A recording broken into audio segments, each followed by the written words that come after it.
Hello everybody, it's Stephen and Walter here with another episode of So Chatty. And today we're going to try to take the confusion out of different types of threads. Easier said than done because we're completely confused. We have documents. We did some research. And what did we find out? We found out that there's a whole lot of terms and no standardization. What one company will say their thread is in terms of weight or finish or way it's manufactured is very different from another company. So you might come out a little bit more enlightened, or you might just come out even more confused. And so we're going to fight our way through this document. We have some threads here to show you as examples. And between the two of us, well, as I said, you may be enlightened, you may be confused. So we're going to start off first with an overall statement that comes from one of these documents about the whole confused business of thread choice. It says, the trick to thread selection is to choose the correct weight or thickness, fiber, and finish for your project. So it seems to be three things. Weight, which has to do with thickness, fiber, what it's made out of, and how they finish it, whether it's got a shiny finish to it or a matte finish or something in between, I guess.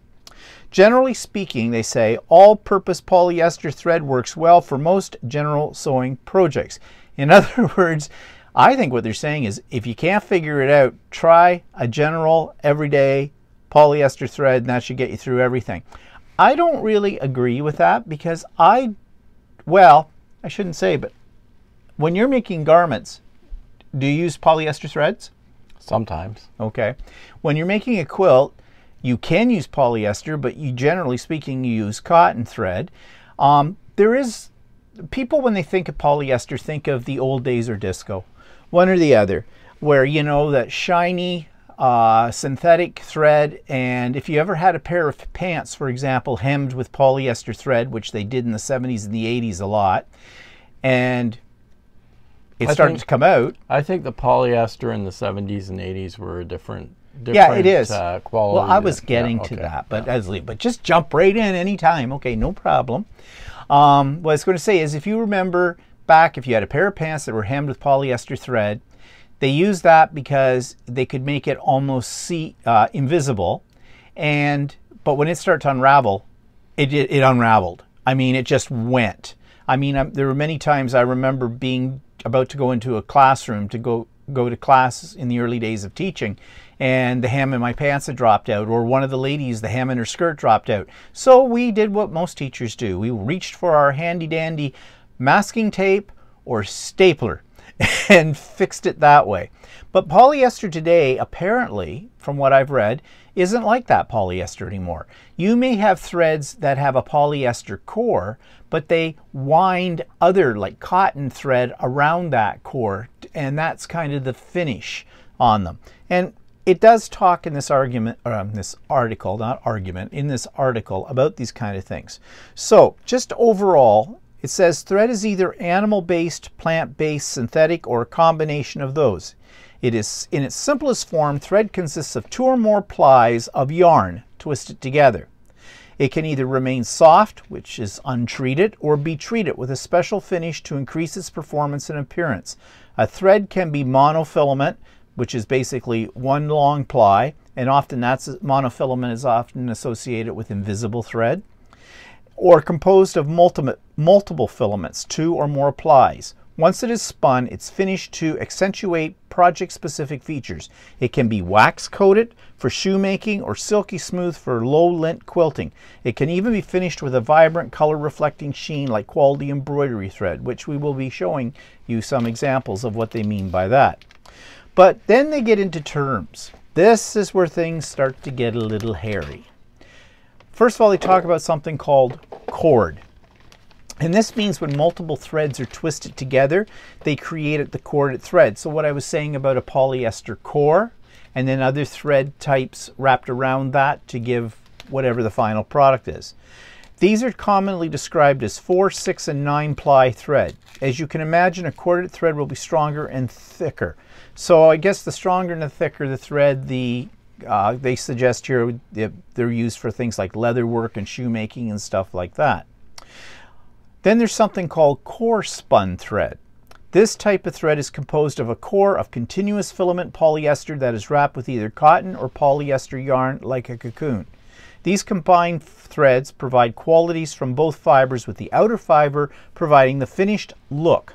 For instance, a polyester core with wrapped cotton has the strength of polyester but finished to look for the look of soft cotton, and that's what I was saying a moment ago. Now, there was a rule in quilting once where if you pieced with cotton thread, you should continue to quilt with cotton thread, because polyester thread, they said, would eventually eat through your fabric through use and friction and wear and tear and pull your patchwork apart. Well, apparently that may have been the way it was back 20, 30 years ago, but today, because they're covered in a cotton, they could still have polyester in them in the core, but because they're covered in cotton, that's no longer a problem or a concern. But you will still hear people, purists, I guess, who say, no, no, no, I always use only cotton thread when I'm quilting. What about sewing? For sewing, you can use either polyester or cotton. It really depends on the project. Actually, I usually just switch them around depending on what color I have available. If it happens to be in polyester, I use polyester. If it happens to be in cotton that I have the color that I want, I use cotton. And that hasn't given you any problems? No, well, no, not today, no. Okay, so I would say right off the bat, now I'm sure there are people out there that will disagree with me, but from our experience then, it really doesn't matter. You pick it according to your color and probably the weight, but as far as whether it's polyester or pure cotton or whatever, I guess it doesn't matter. Now there might be some types, like there is silk, and others that have a more specialized I suppose if you want to be a purist, if you're using cotton fabric, you should use cotton threads. Well, that used to be the old rule, yeah. But I don't think that really applies anymore, so I don't think you have to worry about that. Then there's something called ply. This is basically a strand of yarn. You'll often see threads described as 2, 3, and 4 ply. Yeah, for example, I use a lot of Aurifil threads. And on the bottom of this, and we'll come to this again about markings on thread because they're very confusing. This one says it's a 50/2. What that means is this is a 50 weight thread. We'll talk about weights in a moment. The 2 means it's 2 ply. So it's 2 strands of yarn blended together, wrapped around each other to create this particular thread. And this, I would say, is probably the most common weight and ply used by quilters for patchwork, from what I know. So that's ply. Then they talk about twist direction. Now, this is actually important when it comes to using it on your sewing machine. You know, sewing machines have a horizontal spool often, and a vertical spool or a spool stand. So the spool of thread is either standing straight up on its end or it's laying down. And this will have an effect depending on how the thread has been wrapped around the spool. But I'm not sure if that's what they're talking about here. It says the direction the thread is spun defines its twist. It can either be twisted in a Z direction, left twist. I have no idea why they call that a Z direction. Or a Z direction, right twist. So I guess S is like that and a Z is like that. You just said Z twice. Did I say Z twice? I said yeah, S. You said Z. Well, anyways, okay. There's a Z direction, which means it's left twisted, and an S direction, which means it's right twisted. Okay. A Z twist is suitable for single needle sewing machines. A Z twist thread is commonly used in home sewing machines. No, you just said Z twice. Sorry, again. an S. I'm confused. Okay, now, but look at the sentence. A Z twist is suitable for single needle sewing machines. Well, most home sewing machines are single needle. Yeah. An S twist thread is commonly used in home sewing machines. What's the difference? I don't know. What the heck are they talking about? They don't, that's very confusing. A single needle sewing machine. Well, you have a single needle. I have a single sewing machine, a needle sewing machine, so do you. Yeah. Or does that mean it's a sewing machine that you can't put any other kinds of sewing needles in? I don't know. I have no idea. See, confusion starts. We'll skip over that. So now we have the thread types. They say here an all-purpose thread. You'll use this thread about 95% of the time. It's acceptable for both hand and machine sewing. It's compatible with nearly all fabric, lightweight to heavyweight. This thread is usually made up of polyester or cotton. Okay, so an all-purpose thread. So actually, the one that we tend to use, and I tend to use the most of, is it's the one that you just showed too. Aurifil. Aurifil, and it's the 50 weight one that we use the most. These are both the same thread. Actually, they're the same color. thread, but they're a different color and they're different spool size. Yeah, but that's the other thing. You can get different spool sizes. Now, what's it say the ply is on that though? Because mine is a 2-ply 50 weight. Well, this is the orange, so it is. So it must the be marking's different on these. It's on the top. No, it's not. Yes. No. So it's cotton 50, but it doesn't tell you what ply is. Oh, okay. See, I find on these smaller spools, they don't necessarily give you all the information. But the thing that Aurifil does is it color codes them. If it's an orange base, and both of these are orange bases, it means it's a 50 weight, and it's probably 2-ply. Yeah. Other colors, which we'll come to those later on, are different weight. But this is only with Aurifil. That's only with Aurifil. Aurifil's the only one that color codes. Well, only, I'm not saying that all, and none of the other ones color code their spools. But it's not the same colors. So if an orange in Aurifil does not mean the same as an orange in a Gutermann. No. If there is an orange Gutermann. I don't know. So they also say you wouldn't want to use this thread with very fine sheer fabric or very heavy denim or canvas. It's not suitable for projects that will withstand constant direct sunlight or very high heat. And they're talking about the general purpose thread. So for our purposes, really, this Aurifil 50 weight 2-ply is a general purpose thread. But I have a Gutermann. I have one too. That's a general purpose thread as well. But Gutermann measures their weights differently. And so this is what they call, I was trying to research this. Actually, this one doesn't even say anything. It says it's polyester. Yeah, that's what mine says too, but it doesn't tell me anything else. And I had another one, but I don't have it here. They have another Gutermann here, and they seem to have a lot of these ones that call CNE 50, which I believe is a 50 weight or thereeabouts. But anyway, it's an all-purpose thread, these two. And this one doesn't even say that on it. It's got something called CA 02776. No, CNE at the bottom. No, I don't have that. But I have seen that on Aurifil, the NE. Yeah, because the polyester is not on it. Yeah, see, Aurifil has NE as well. Oh, okay, it's a Mako. See, they have this other thing called Mako. Yeah, this is a Mako. Yeah, I know, but okay, that's Mako. That's Mara. I'm getting confused. Okay. Aurifil uses something called Mako, and Gutermann uses something called Mara. You see where we are in the confusion of things is all. See, I think Mako is a type of, and it looks like it's a brand name of a cotton. Well, you will see these if you go to a sewing store in a general section. They'll have it under general sewing type thread. And this one of yours says and it 120. It can come in either polyester. It can come in either polyester or cotton. Okay. Confused yet? We are. I didn't really want to do this today because I'm totally confused. Well, maybe we'll clear it up. We may have to do another one in the future when we become a little less confused. Yeah. Anyways, so that's general all-purpose thread. All right. I can just tell you sort of in general what I use for stuff. Yeah, we'll come to that. We're coming to that. But I'm going over some terms because you will hear some of these terms used.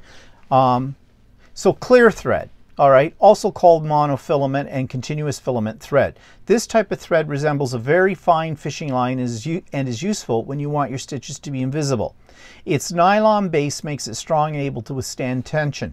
We recommend using a thread net and a metallic needle when machine sewing with clear thread. This is clear thread, and yes, it has the consistency. Where's the end of it?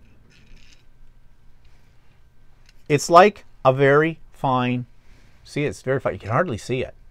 Yeah. It feels like fishing line, a very thin fishing line. I think that's what they used to use a lot when they hemmed up pants by tailors, and they're usually, if they got loose, you had one pull and it would pull your entire seam out. Yeah, that's what I was saying at the beginning of today's session. But the other thing about this, this is by Sulky, but there's other brands made for it. This is a bitch to work with, at least I have found. I tried to wind a bobbin with this one time. No, could not do it. I could not. It's slippery, and it kinks up. It's not like thread. It's horrible stuff to work with.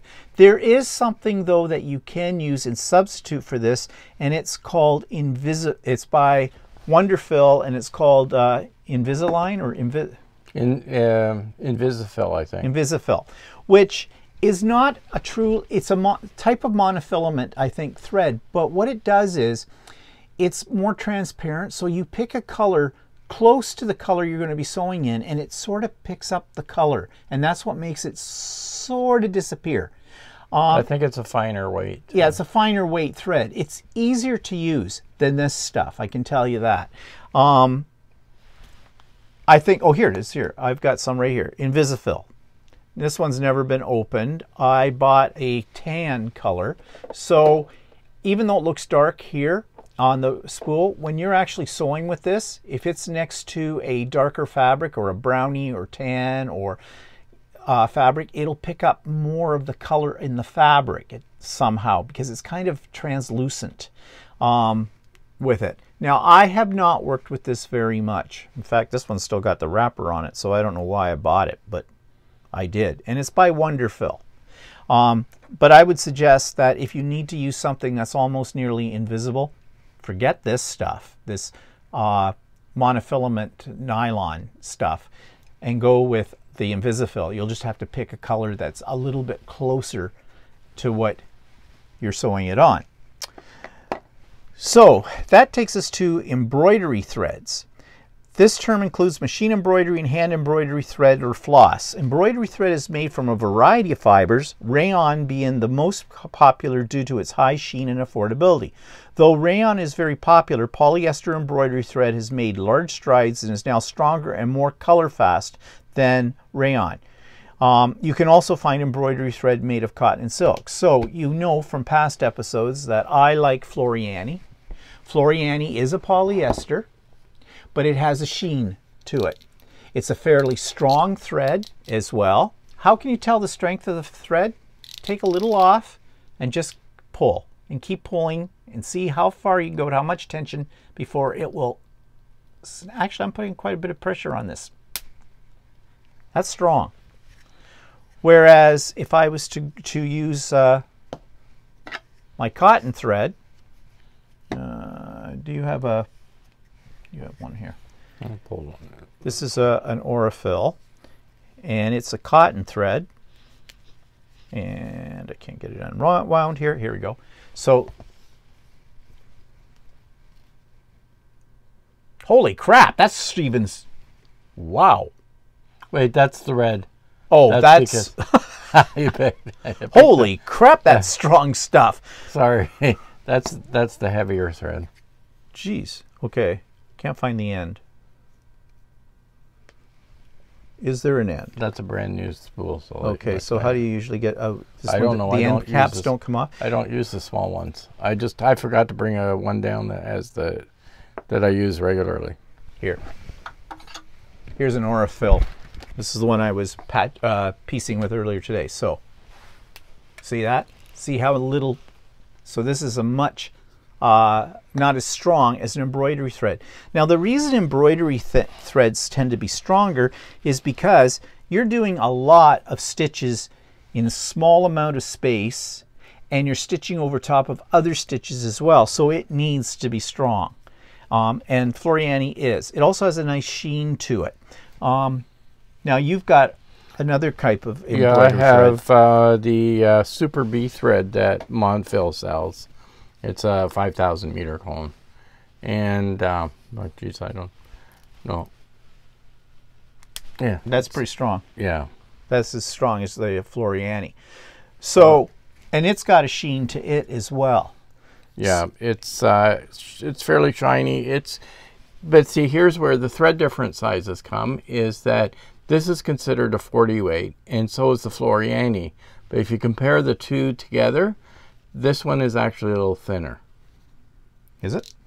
Well, can't see that on camera, but yep. Well, I don't know. I don't know. It's hard to say. Hard to say. Anyway. But, yeah. Could you use Floriani to quilt with? Yes, you can. Yeah. I have. You can with it. I have actually used embroidery fabric or embroidery thread on garments for decorative stitching. So you see, really, if you're looking for, as you're going to find out as we go through this further, if you're looking for an absolute yes or no as to, okay, I'm doing this project, what thread do I need?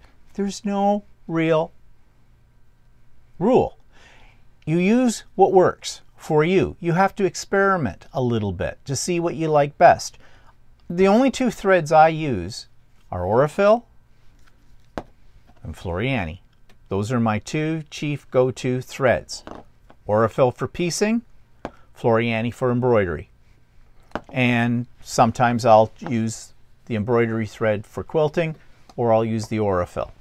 So I don't have to worry about a whole lot of other choices. But when you're garment sewing, well, actually, I've been using different threads in that. I generally stick with the Aurifil brand as well, because that's sort of what we were brought into.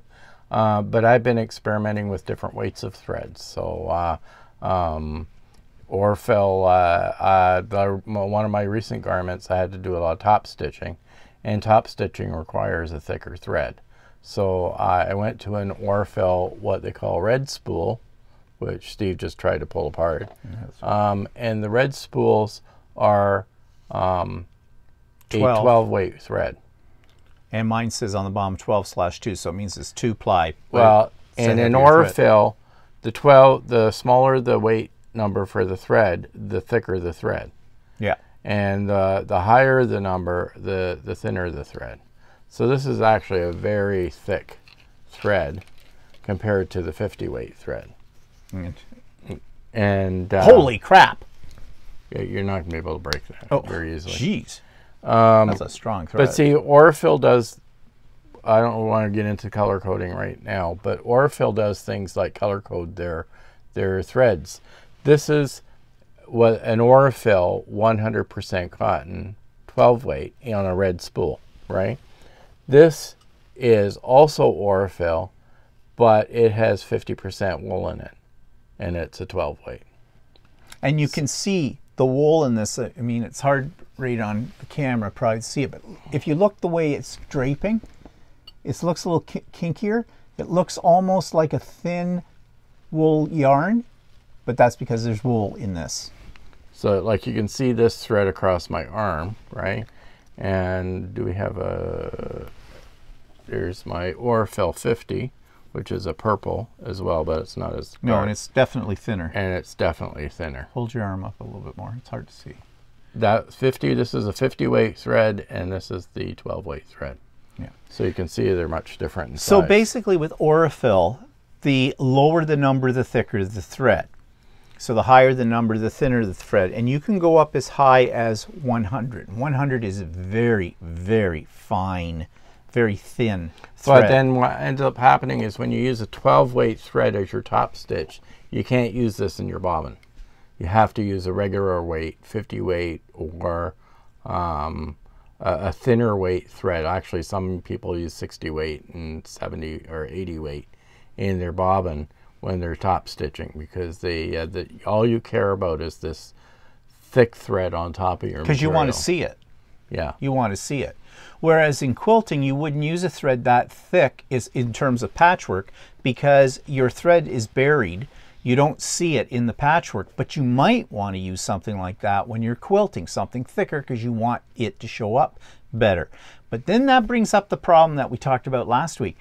What needle size do you use? Well, if the thicker your thread, And we know that the lower the number on the thread means it's thicker. With needles, the lower the number, the smaller the needle size. Yeah, right? okay. Yeah. So a 12. Well, no, wait. No. You still need a big needle size. This is a 12 weight thread. I'm supposed to use either a 90-14 top stitch needle with it, or a 100 / I can't remember what the other number is. 16. Probably a 16. 116 needle with the 12 weight thread. So the higher the number on a needle, the bigger the eye of the needle is. And the thicker the needle is. So the thicker the needle is. But it works in reverse with the thread. The lower the number in the thread, the thicker the thread. But that's only for Orfill. Yeah. If you go to a different brand. Crazy yet? If you go to a different brand, which I've just recently researched, I purchased a almost similar size thread in Gutermann, which is almost the same as the 12 weight, right? But their numbering system is different. So their numbering system is different on Gutermann, because this one is what they do it by something called ticket number. So the ticket number on this one is a 30. Which and it's a 30 ticket number, and but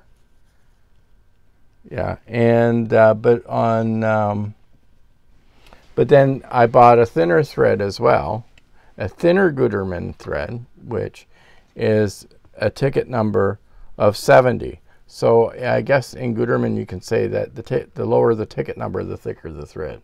Which is similar to Orfill. Yeah, so, and this is a 70. It's considered a top stitching thread as well.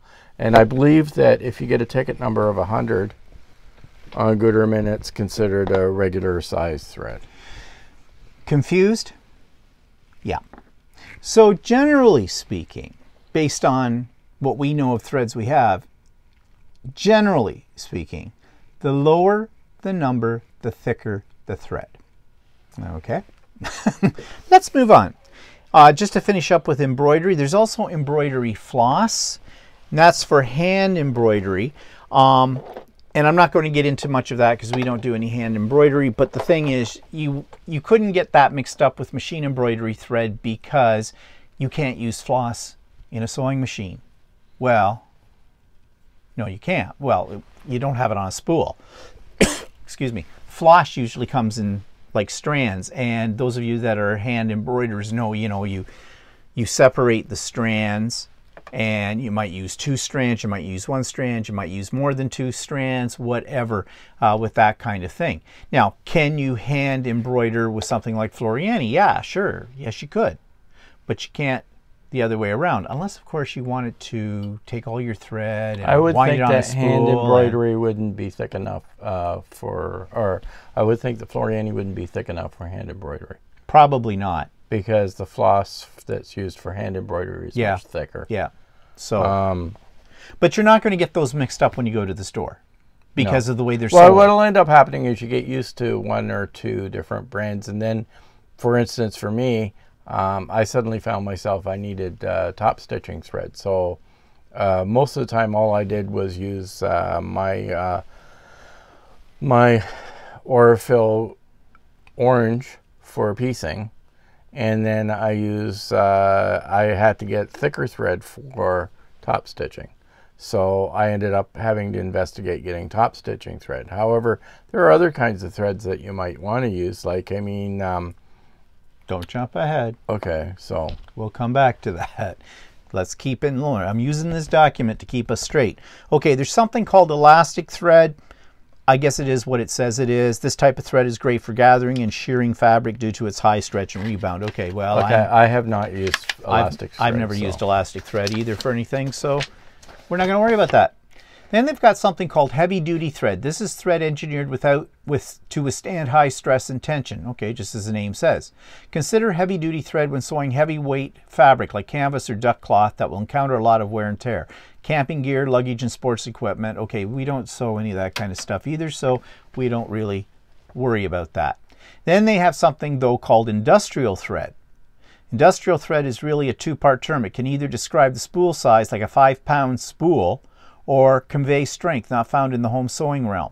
Okay, so there you go, some more confusion. You see a name, industrial thread, you're thinking, okay, I would know what I would think. If I saw something that said, this is industrial thread, I think, okay, this is a heavy-duty thread. This is for sewing through like leather or canvas or duck cloth, something like that. But what they're saying is, that could be a misnomer. It could just mean it comes in a giant spool. So, yeah. Then we have jean thread. This thread is designed specifically for sewing denim and a little bit thicker than all-purpose thread. Okay, well that one would be easy.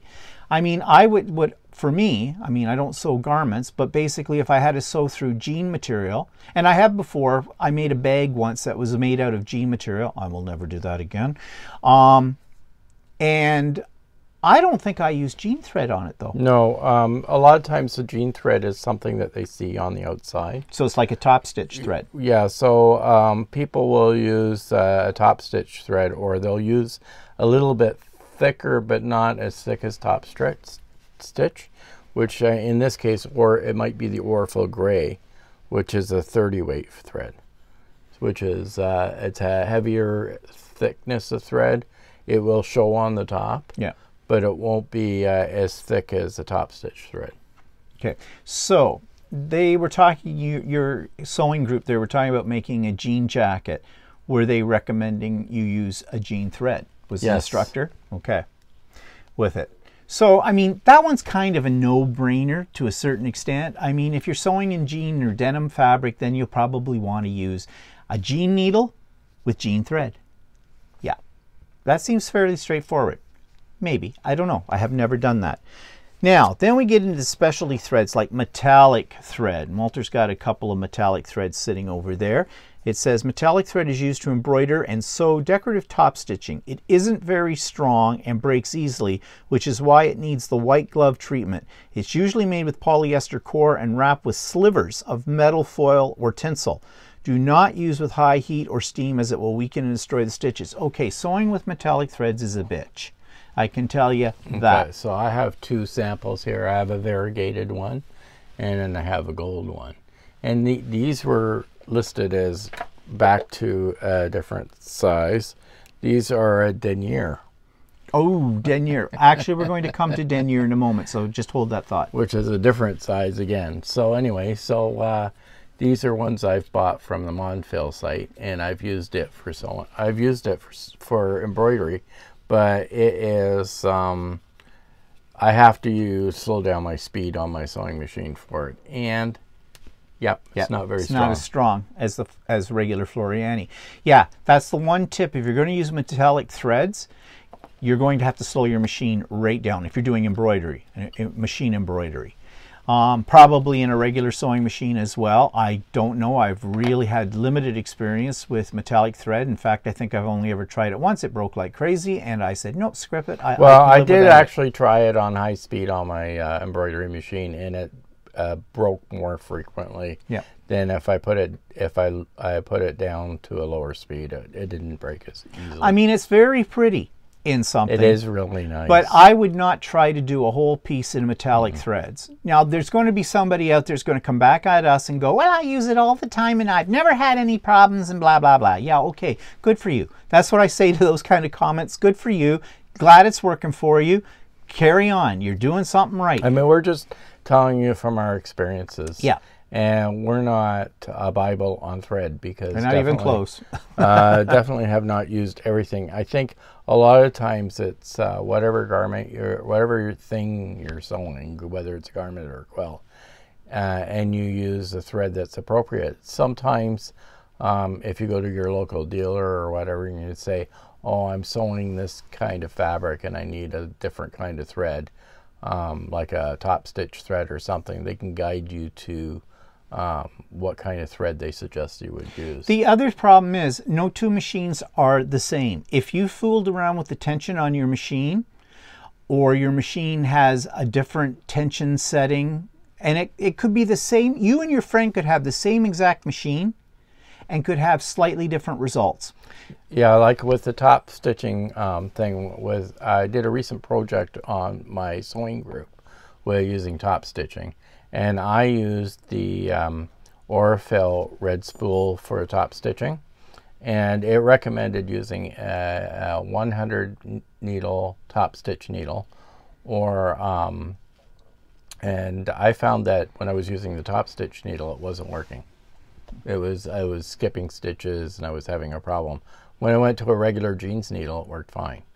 One of the other ladies in the class was using a thicker thread, and she could not get it to work in her machine properly. But she was sticking to the size of the needle it was recommended and the thread, but she wasn't willing to experiment beyond. Now, for example, on my old 15,000 machine, I had some sulky variegated thread. It hated that thread. It would break all the time. I changed the needles.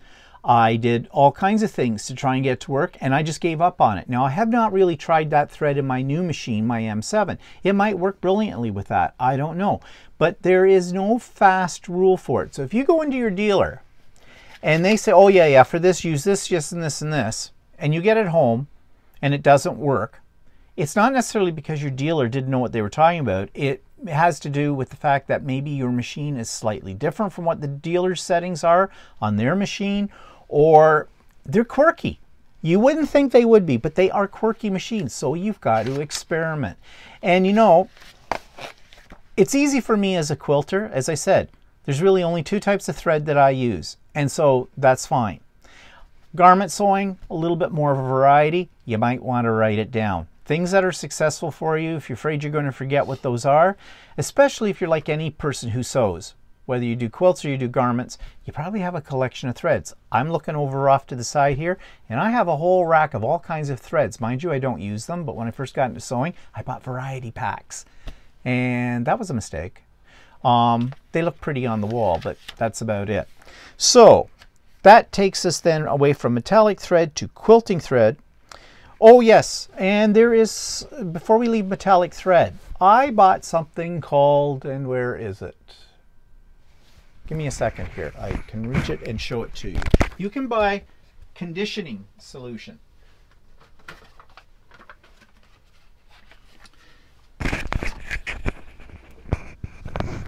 You can buy stuff like this. Comes in a bottle. It looks like an oil, and essentially it is. This is called So Smooth, for super smooth hand and machine sewing. But they recommend this on metallic threads. And it feels, I can feel it on the outside of the bottle, it feels like an oil. And it says, apply So Smooth to spool or bobbin thread. It will lubricate the threads, guides, and tension discs that passes through the machine for rented lips, smoother sewing. Basically, it's a lubricant. And it doesn't strengthen your thread, but I bought it because somebody recommended this to me for using with metallic threads. And to be honest, I really have not tried it. That's why it's still sitting in its original packaging. So I don't know. It even advertises on the thing. So metallic thread easily. Yeah, I don't know. Maybe it would help. When I was sewing with metallic thread, just slowing the machine down helped. I didn't get a lot of thread breaks when I was doing that. So again, you have to experiment. So that takes us to quilting thread. Generally, quilting thread is either cotton, polyester, or a blend of both. It's gassed. I didn't know what that meant. It's a process where they actually put some kind of a gas in when they're treating the thread to keep it, I think it keeps it from being as linty as it can be because it's cotton. You know, you get all those fuzz balls in your machine. Well, that's where it's from. It's from the thread. It's gassed to reduce the lint and designed to smoothly pass through the fabric without damaging it. Generally, you can use machine quilting thread for hand quilting as well. Popular quilting thread brands are Aurifil, which we've already talked about, and King Tut. And I have some King Tut. King Tut is fairly expensive. This is a variegated one, so it's got multiple colors. And I only have about 4 spools of King Tut. This one, it says it is now it says use a top stitch 90/14 needle. That I think is very interesting. You know, if more manufacturers put this on the top of their threads, I think it would help us with this. This is the only brand that I've ever seen that I've owned that tells you what thread or what needle to use. But you see, if that wasn't written there, see, to find out what needle you're supposed to use on the Aurifil, you have to look it up on their website. Yeah. And it's a recommendation. It's the same with most brands. But you know, I grabbed this off the shelf because I like the name, King Tut. And it's very pretty. When you see it in a sewing store and you see them all laid out on the display, it looks very nice. Now, it's a 40 weight and it's a 3-ply. So it's a little bit stronger than the Aurifil that I usually use. So back to thread weights, like one of the guys that I know in my sewing group, we were talking about weights being the smaller the number, the bigger the thread, and the higher the number, the thicker the thread. The thinner the thread. What? The higher the number? The higher the number, the thinner the thread. The smaller the number, the thicker the thread. Yeah, I know, right? but you said you didn't use the word thicker before. You said something else. I can't remember. Heavier? Yes, heavier. Okay, so I've got enough terms now. It'll just confuse you even further. So I was using the Aurifil 12-weight thread for my top stitching, right, which is a fairly thick thread, right? But the fellow that that's in my class was using a different brand of thread, and honestly, I don't remember the brand he was using, but he said he was using a 60-weight thread, and it was very, very heavy, and he had to use a 100 top stitch needle to work with it. So I looked up the thread, and he said it was 60 weight. I looked up the thread, but on the Aurifil 12-weight thread, it's still two ply. But on this one that he was using, it was a 60-weight thread, but it was 16-ply. Holy crap! That's like butcher cord. Yeah. So it was very thick, but it has there's an example where you can't tell what you can't go by if it says it's a 12-weight thread, you can't go by it. There's no standardization in the industry, obviously. It's by manufacturer, how they determine. So a lot of the times, if you are looking for a top stitching thread, you may actually just have to go in and feel how thick the thread is to see what it is without necessarily doing it. For instance, I wanted a different color than my dealer had for top stitching thread, so I went to the Gutermann sizes. But even on the Gutermann sizes, I had to order these online, I didn't know which would be better because they list the Gutermann text, the Gutermann one text size as a top stitch thread and a different text size as a top stitch thread. Okay. So sorry, it's a ticket size. They listed that the Gutermann ticket 70 was a top stitch thread, good top stitch thread, and they said a ticket 30 was a good top stitch thread, but I didn't know which one would be thicker or would be comparable to the one that I was using for my 12-weight Aurifil. So I ordered both of them, and it turns out that the ticket 30 is comparable to the 12-weight Aurifil thread, whereas the ticket 70 is more like what it would be a 30-weight Aurifil thread. See, that's a ticket 30. You're calling that ticket. Is that really what that means? Yeah, ticket. TKT? Yeah, it's ticket. You know that for sure? Yeah, I read it on one of the things, yeah. Because that's not in my little handout here, ticket. There's another something called text. Yeah, there's something called text too, but these are ticket. Okay, let's not go any further with that at the moment because this is now a whole another topic, and it's going to confuse everybody. And Walter's very good at confusing people, so with it, because he gives you too much information all at once. So the bottom line of what you were saying was, just because two threads have the same number does not necessarily mean they are equal. It depends on the manufacturer. So that bears the point that you need to do a little research when you're not sure. You need to go to the website for the particular brand of thread, say like Gutermann, and they should list the specifications of their threads and their terminology and what that terminology means.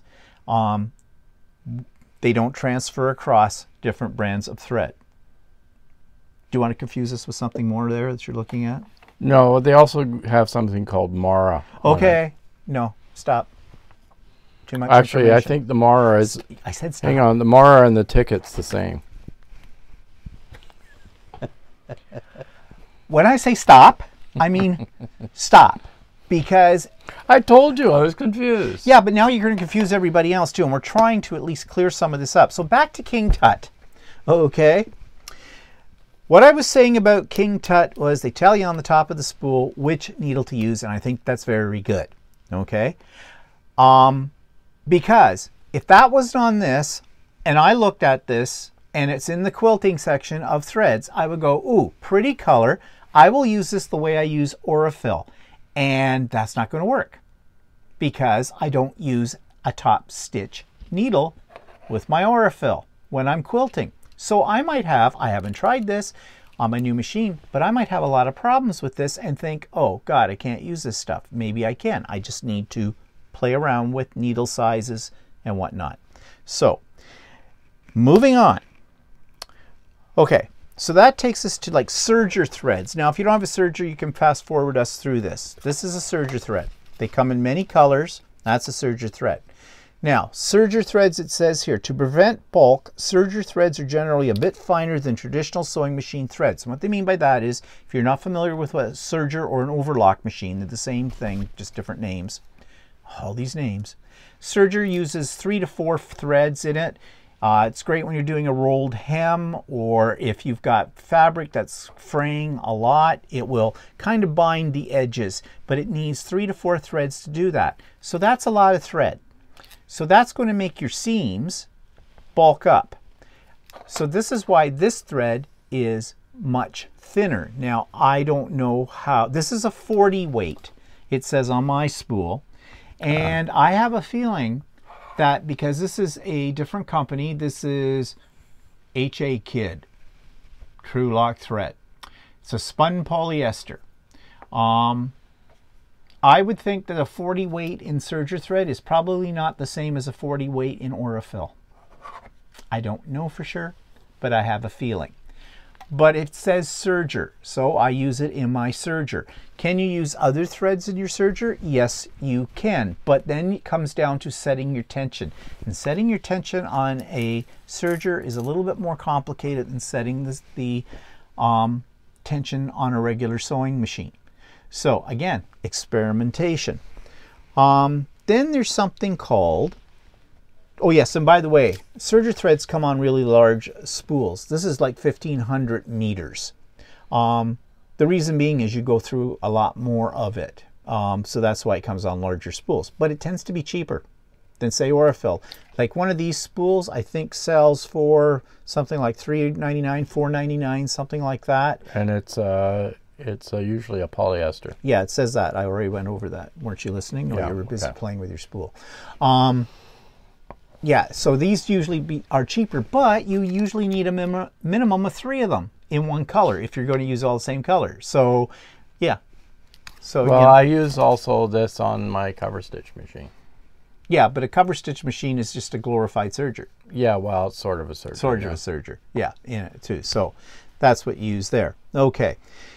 There's something called textured filament thread. If you've ever used woolly nylon, then you've used textured filament thread. It's highly elastic and soft. Is that woolly? This is woolly nylon. Oh, I didn't know you had woolly nylon. Yeah, I used it in serger class, and I can't remember what for. It tends to be used in sergers. But it's very... thick and woolly. Yeah, it's woolly. It's kind of, at the end when you let it loose it, when you let it loose, it's all kind of... It looks almost like a thin yarn. Yeah, it does. Well, essentially it is. I wonder if you could crochet with that. Probably could. Not that we're going to get into crocheting. But that's a specialty thread. And I've heard it's used more in serging than in your regular sewing machine. We did use it for serging, but I can't remember what we used it for. That was something. It was woolly. Okay. Moving on. Upholstery thread. Who cares? If you're going to cover a chair or your couch, okay, then you might be interested in upholstery thread. I can just say that upholstery thread is more like industrial thread. It's a thicker, heavier duty thread, obviously, because the kind of fabric, upholstery fabric, upholstery fabric. I think I got some of your woolly nylon in my mouth. If you're going to use upholstery material, that is a thicker, stronger material. It needs a thicker, stronger thread. That's pretty much logical. Variegated thread, we've already talked about that, and this is a variegated, and I guess a metallic is variegated. Yeah, just anything that has multiple colors in a spool. There's a good sample here. This is a good sample of variegated. Yeah, you can see thread. a variegated, the colors in that. Basically, variegated thread is more of a decorative type of thread. You wouldn't use it for piecing. You might use it for quilting. You might use it for hemming something or for a top stitch or something like that. It's just pretty. Okay, but again, it's going to depend on what kinds you buy. Like this King Tut is variegated. It's a 40 weight, 3-ply, and the one that you had one out there just a second ago. Which one? This was in the variegated. Oh, this is variegated. Yeah, what's it say about it? Oh, that's a Coates and Clark one. Oh, they still sell Coates and Clark? Oh, yeah. Oh, okay. You don't have your glasses on. It is no idea, but it's mercerized cotton. Oh, mercerized. Is that? Mercerized. I thought it was mercerized. Mercerized. I don't think it's mercerized. Anyways, we're coming to that, what that means. That doesn't say what size it is, so no idea. This doesn't really say either. It's a sulky.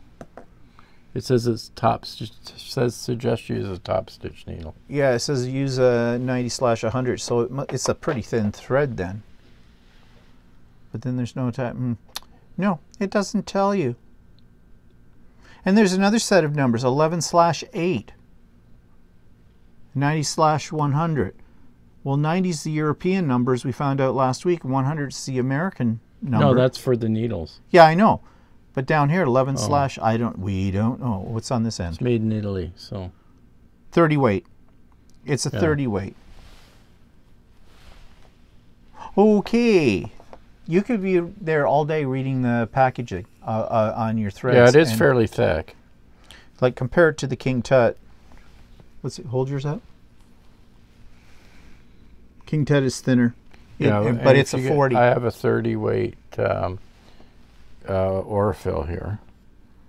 And it's thicker than my 30 weight. It's about the same as my 30 weight Orifil. Okay, well, this is a 40 weight, so higher number, so it's a thinner thread. Yeah, so you said it was 30 weight. This is about the same as my 30 weight Orifil. Yeah, okay, so those two, and one's Orifil and one is Sulky, two different companies. There you go. But the numbers seem to be more consistent there as well.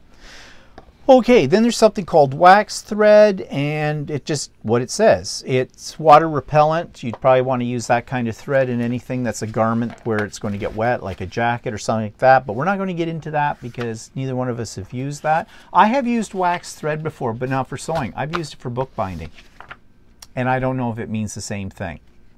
The only thing I know about wax thread is if you're doing bookbinding, it makes it go through the pages easier because it's waxed. We already know what polyester thread is. It's synthetic based, man-made. And then cotton, we know what cotton is. But then we have rayon. Okay, now, rayon, I don't know, is there a lot of threads in garment sewing that are rayon based? No, rayon's used a lot in embroidery, but I don't have any rayon. No. It says rayon is a plant-based and is known for its beautiful shine and vibrant colors. It's not as strong as polyester, and the manufacturing process is very bad for the environment, but it's inexpensive and comes from a renewable source, wood pulp.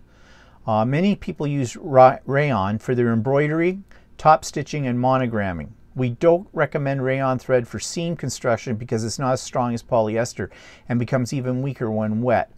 Now, I find this interesting. It is not as strong as polyester, yet they recommend it can be used for embroidery. They don't say machine embroidery, but they don't say hand embroidery. Well, you can buy, I believe it's Floriani, does come in rayon. Yes, and there's one called Aston something is a rayon. Yeah.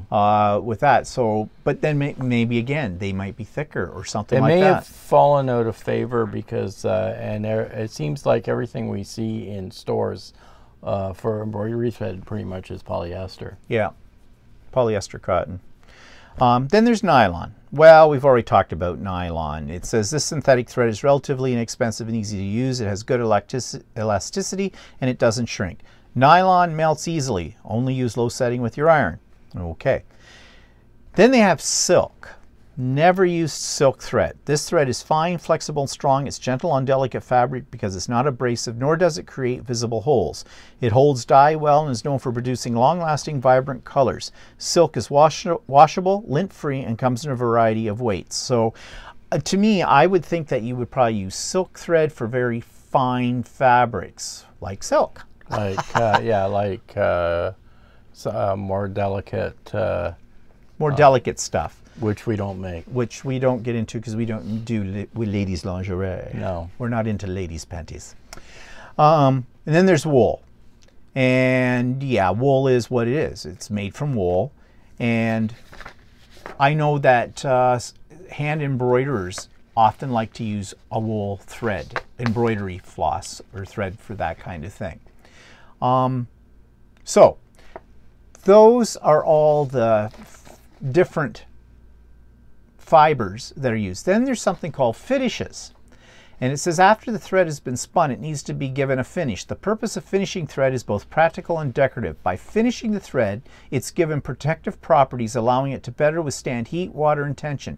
In addition, many finishes make it easier to pass the thread through the fabric and can create visual effects such as a silky shine or soft sheen. Now, there's a whole bunch, and I'm not going to go through them because they're confusing as heck, except for one term, mercerized, or you said mercerized. I think it's mercerized.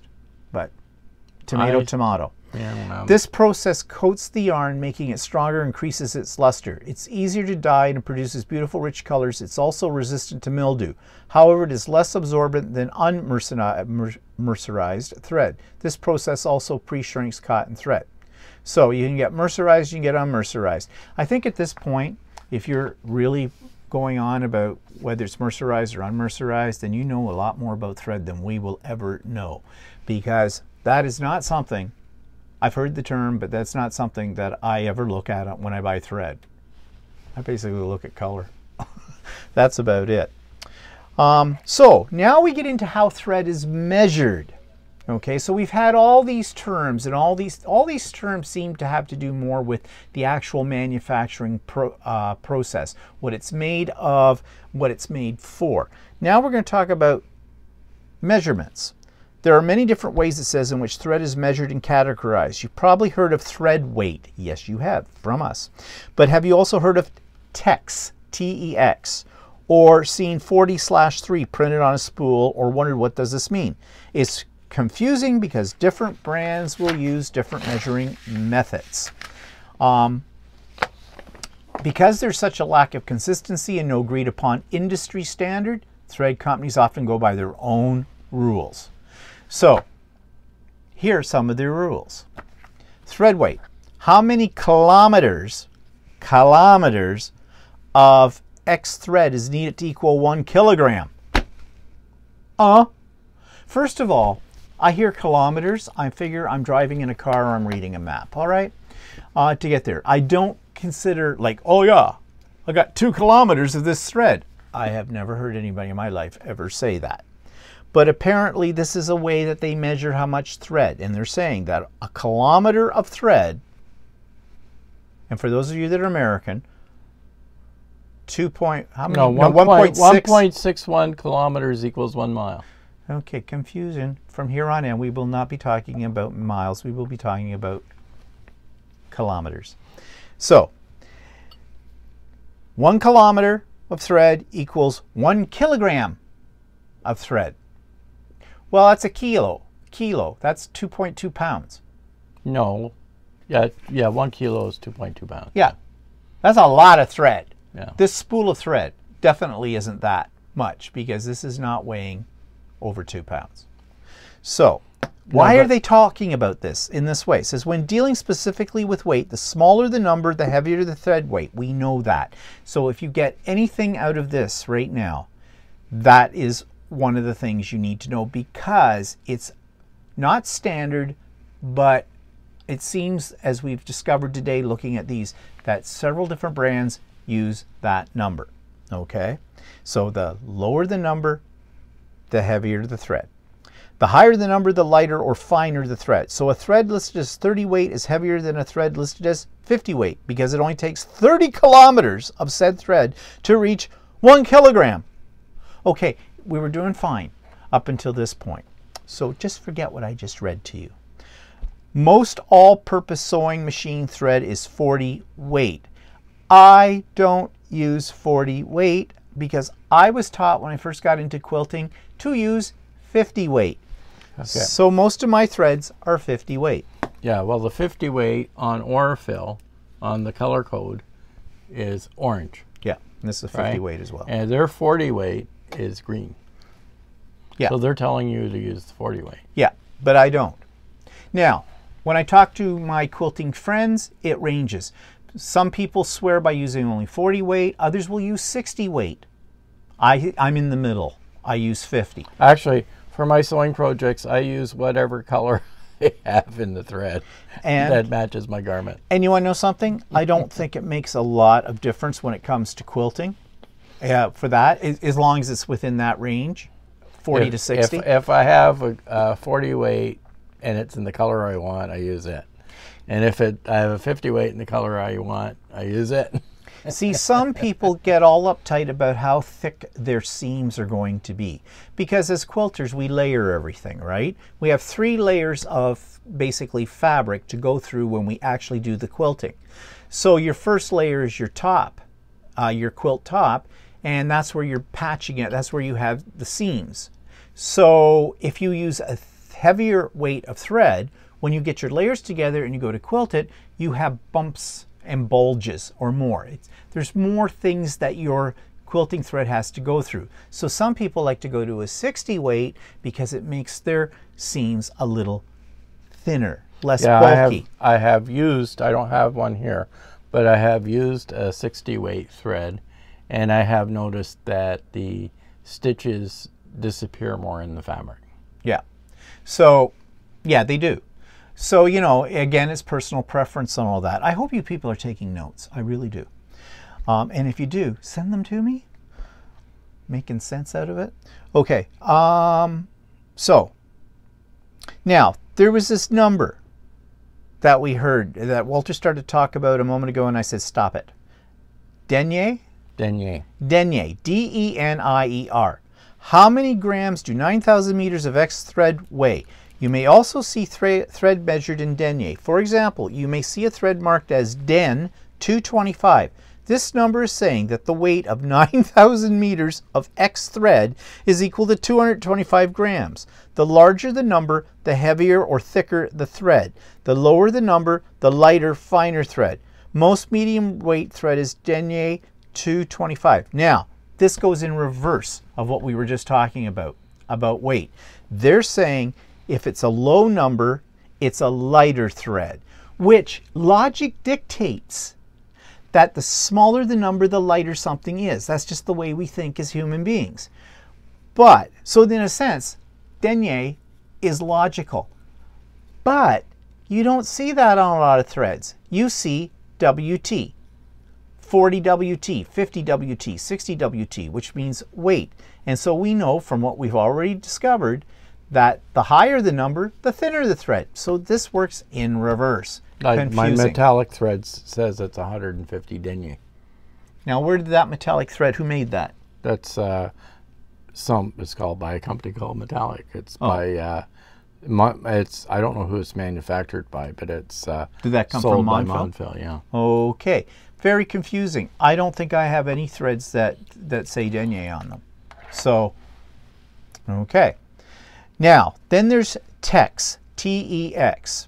How many grams do 1,000 meters of thread weigh? This measurement is determined by how much 1,000 meters of thread weighs in grams. For instance, if 1,000 meters of thread weighs 25 grams, then the thread will be listed as text 25. The higher the number, the heavier, thicker the thread.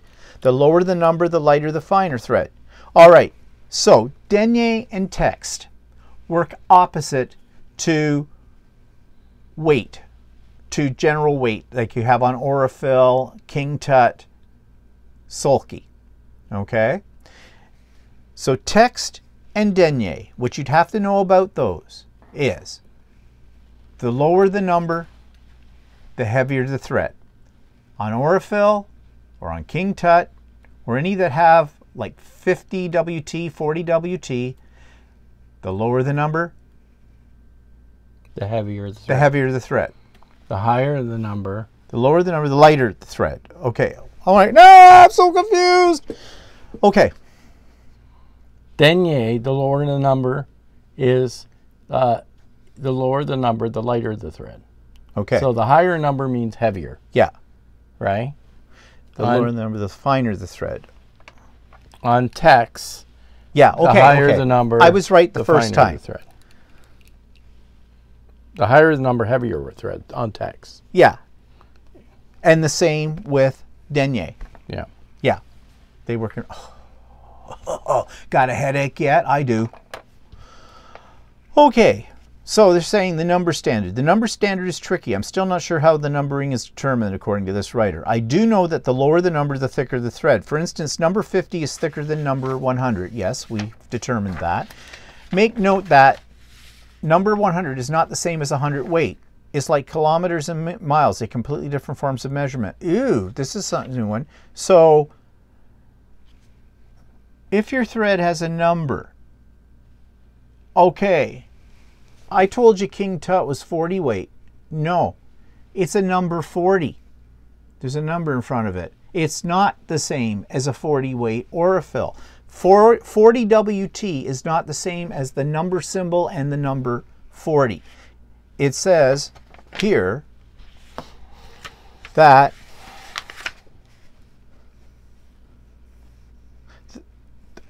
the lower the number, the thicker the thread. So King Tut is measured differently. My mistake. Damn, I thought I had this right.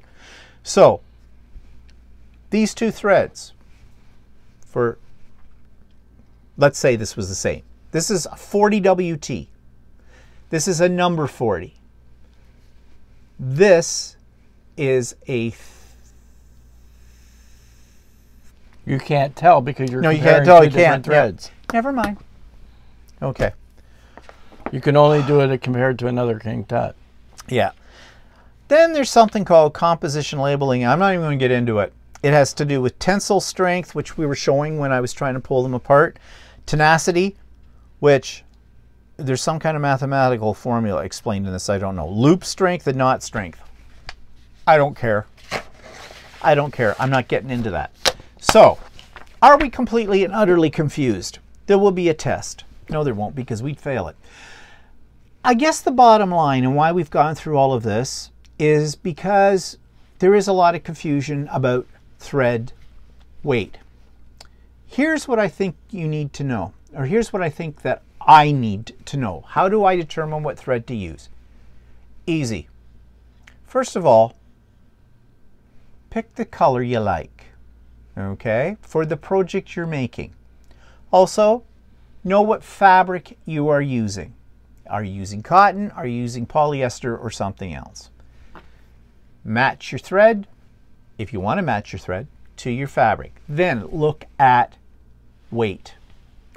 Actually look at physically how thick it is. Or yeah, okay. Look at it physically how thick it is. And give it a pull and see if, of course, mind you, if it's wrapped up in plastic in the store, you can't do that. I mean, but you can also ask your dealer what they would recommend. A common sewing thread is. I think there's a lot of variations. A lot of it has more to do with a specific application that you need. Yeah. If you need something that's really strong, you might have to ask your sewing dealer what they recommend. Okay, there's three kinds of sewers in this world. There are quilters, there are garment makers, and there are people who are just making repairs on things at home and aren't really serious about sewing. Okay?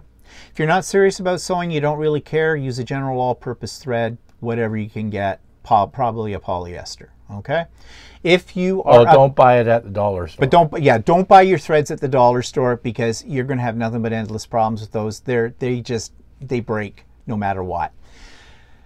If you are a quilter, I would recommend, not a Bible, other people will argue with me, but if you're just getting into quilting or whatever, use a general weight, 50 weight thread from a name brand like Aurifil or Gutermann, whatever. If you buy Gutermann, a lot of times in their display cases, they have basically general all-purpose sewing thread. So get that. Get that.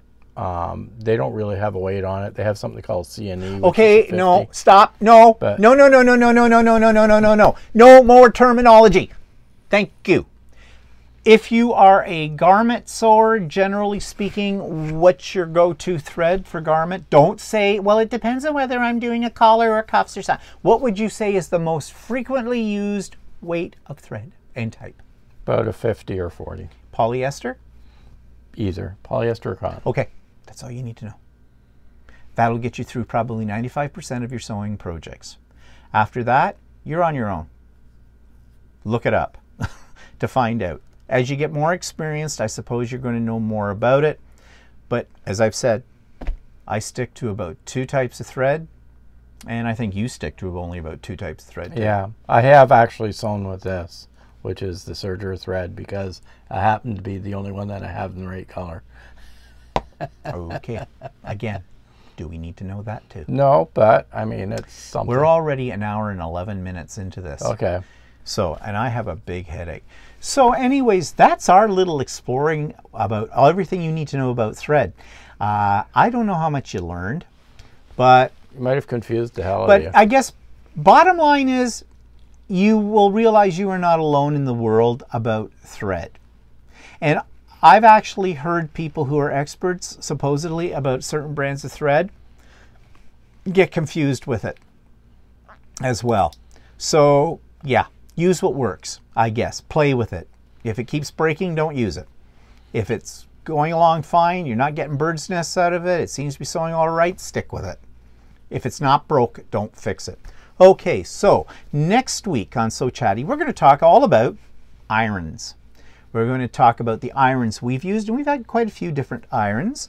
We're going to talk about what we liked about them, what we didn't like about them, and we're going to talk about cleaning them as well. How do you clean the gunk off your iron? And there's many, many different ways, and well, I'm going to tell you one that I think is foolproof.